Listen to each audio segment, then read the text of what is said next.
My passion is really on compliance.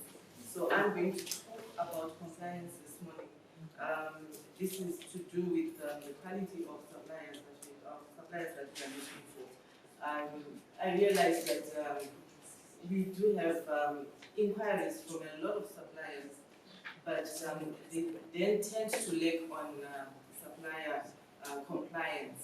So I hope this platform will be able to, tell a friend to tell a friend. We all know Total Energies. It used to be Total Zimbabwe. We are now Total Energies because we are now moving or migrating to different kinds of energies. Not just the fuels, we are going into electricity. Yeah, we want to major into gas, biogas, all those sustainable energies. So we have rebranded to Total Energies. Now, going back to the type of supplier we are looking for, the first thing we ask for are these documents, and every company will ask for these documents. But surprisingly, you will find that some women don't have them. You start off, I suppose, when you think it's a side gig, and then it starts growing. But when you started, you didn't have that vision. So I want to encourage everyone to have that vision. You're starting small, but look at yourself as a large, employing more than 50 people, 100 people. So you need to have a good foundation. So we want company registration certificates. We want the certificate of incorporation. We want the shareholding. Believe you me, you might be thinking you own the company, but if you don't know what the shareholding certificates look like, you might not be the owner. This year, when you work for a company that is like Total, it is very, very important that you know your supplier.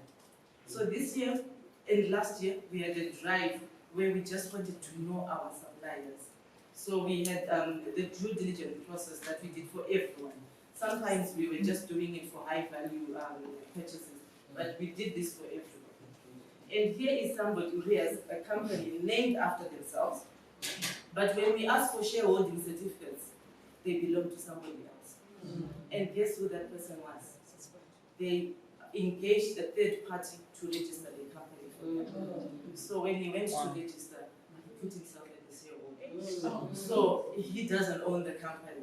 And for him to click, it's not clicking. That he's working, yes, he might be getting the money, but what comes with it? He doesn't own the company. So you need to know who owns the company. So you need to have your documentation in place.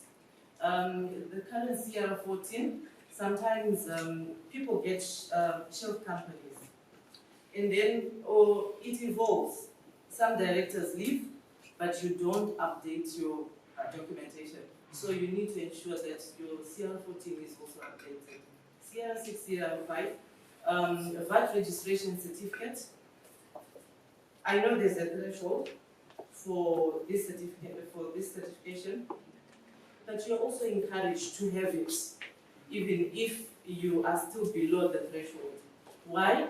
It will also help you to ensure that you are compliant in your statutory taxes, because then it keeps track of what you are doing. Tax clearance certificates, that one obviously you should have it whether you have a threshold or not. Company profile, not more than 2 pages. Just be to the point. Tell us what you are, what you represent, and then top 5 customers. We are not fussy about the number, but at least give us who you think are your top customers and whether they will be able to give you references. So it goes beyond this due diligence. Then goes beyond just Zimbabwe. We are slowly becoming a global community. So we have Uncle Sam everywhere. And when you're a large corporate, you don't want to be found engaged with the wrong people, let me say. But you as a business owner yourself, you also want to ensure that you know who is part of your shareholding, who owns that company, and if they have issues to do with sanctions, you know, there are economic sanctions. You know that there is world check. So if there are issues to do with your shareholders or even your directors, because we dig deep into that, just make sure that you are aware of those issues. If there are cases that were opened, closed, you need to have information when it was done. Did they serve their term? How are you going to mitigate your association with those people? So it's very important because Uncle Sam really has a long arm. Moving on, we all know, I think services have been discussed by Econet, by Schweppes. But for Total, I just picked areas that I thought it would be interesting to have women participate in these areas.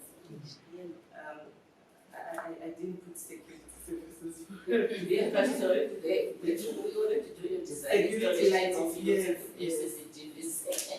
Propaganda services, I think it's well represented. Yeah. So it will be interesting for women to go into this. Personal protective equipment, it might look very easy, but we are still facing challenges. We supported one women-owned company for this. A size 38 came fitting a size 46. Returned, they came back slim fit. Eventually, we're like, okay, we gave up. Yeah. So this is what happens, and this is the risk.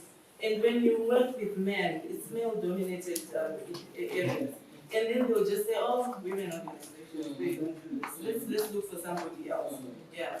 But who knows? Maybe it's actually a woman-owned company that is making these PPEs. So that's the long and short of it. It's just a snapshot.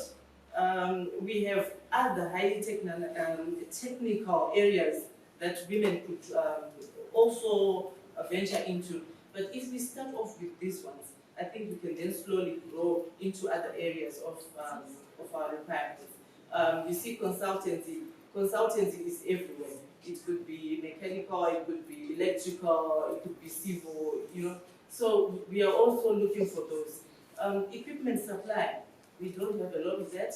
And sometimes we are left with no choice but to import ourselves. So if you can do the importation for us and we buy locally, it serves us better. Sustainability, we are going big on that one. So we need sustainable engineers or people with experience in that area. CO2 calculations, I think it's something that from this year, going to 2025, we are going to require consultants on that area, just to ensure that we know how much we are saving on CO2 emissions. So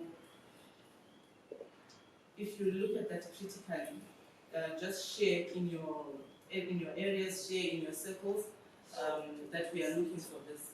Maybe just out of interest, by show of hands, how many people read the Sunday Mail? The Thursday Herald. So as a representative of the wider range, last year we advertised for these same services. And I would like to say the reception was, the response was very low, especially for women. We are looking for women. And you find another point that all the action is in Harare, I suppose.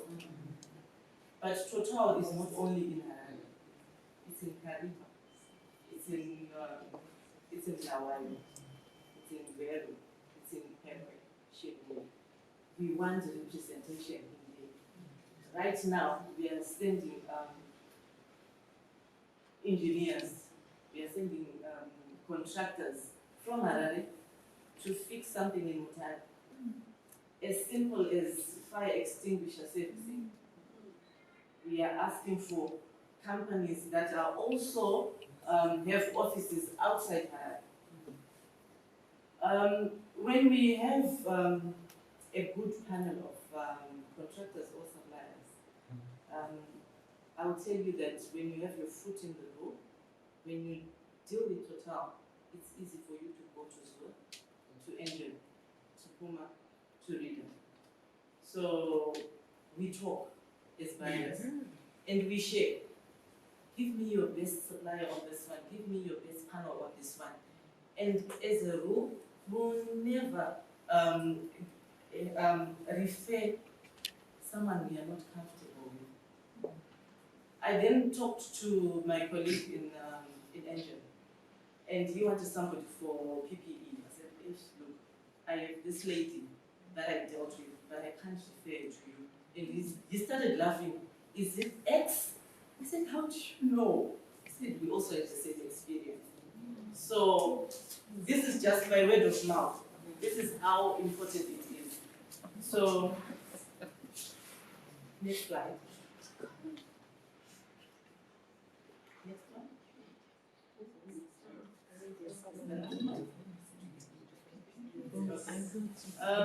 Our email address is zw-purchasing@totalenergies.com. Please contact us. Sorry, can you repeat that? zw-purchasing@totalenergies.com. Please contact us. Somebody will definitely get back to you. But think outside the box. I have a friend who has a company that services gas equipment for one of the competition. She herself is not an engineer, but she has employed people who do the business, who do the work, and they are doing quite well. So you don't have to be the one who's knowledgeable, but you just need to have that foresight, to imagine outside the box and venture into those male-dominated areas. Thank you for your time. In short, she's saying you don't need to be a chef to own a hotel. Yes.